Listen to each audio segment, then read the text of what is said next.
Then Joseph fell on his father's face and wept over him and kissed him. And Joseph commanded his servants the physicians to embalm his father. So the physicians embalmed Israel. Then the 40 days to do this were fulfilled, because in this manner the days of embalming are fulfilled. And the Egyptians wept for him 70 days.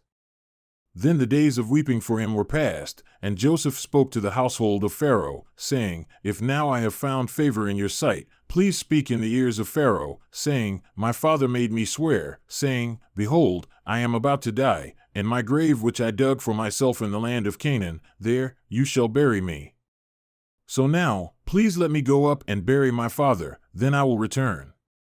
And Pharaoh said, Go up and bury your father, as he made you swear. So Joseph went up to bury his father, and with him went up all the servants of Pharaoh, the elders of his household, and all the elders of the land of Egypt, and all the household of Joseph and his brothers and his father's household. They left only their little ones and their flocks and their herds in the land of Goshen. There also went up with him both chariots and horsemen, and it was a very immense camp. And they came to the threshing floor of Atad, which is beyond the Jordan, and they lamented there with a very great and immense lamentation, and he observed 7 days of mourning for his father. Now the inhabitants of the land, the Canaanites, saw the mourning at the threshing floor of Atad, and they said, This is an immense mourning for the Egyptians. Therefore it was named Abel-Mizraim, which is beyond the Jordan. Thus his sons did for him as he had commanded them. Indeed, his sons carried him to the land of Canaan and buried him in the cave of the field of Machpelah before Mamre, which Abraham had bought along with the field for his possession as a burial site from Ephron the Hittite.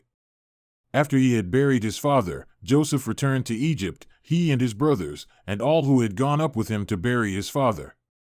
Then Joseph's brothers saw that their father was dead, and they said, What if Joseph bears a grudge against us and returns back to us all the evil which we dealt against him? So they sent a message to Joseph, saying, Your father commanded before he died, saying, Thus you shall say to Joseph, Please forgive, I beg you, the transgression of your brothers and their sin, for they dealt evil against you.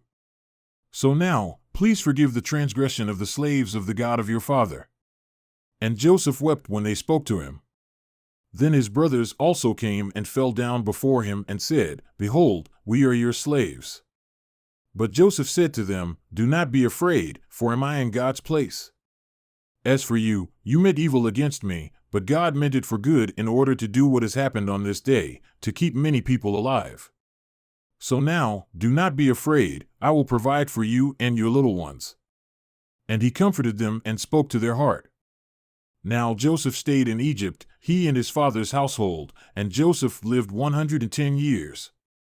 And Joseph saw the third generation of Ephraim's sons, also the sons of Machir, the son of Manasseh, were born on Joseph's knees. And Joseph said to his brothers, I am about to die, but God will surely take care of you and bring you up from this land to the land which he swore to Abraham, to Isaac, and to Jacob. Then Joseph made the sons of Israel swear, saying, God will surely take care of you, and you shall carry my bones up from here. So Joseph died at the age of 110 years, and they embalmed him, and he was placed in a coffin in Egypt.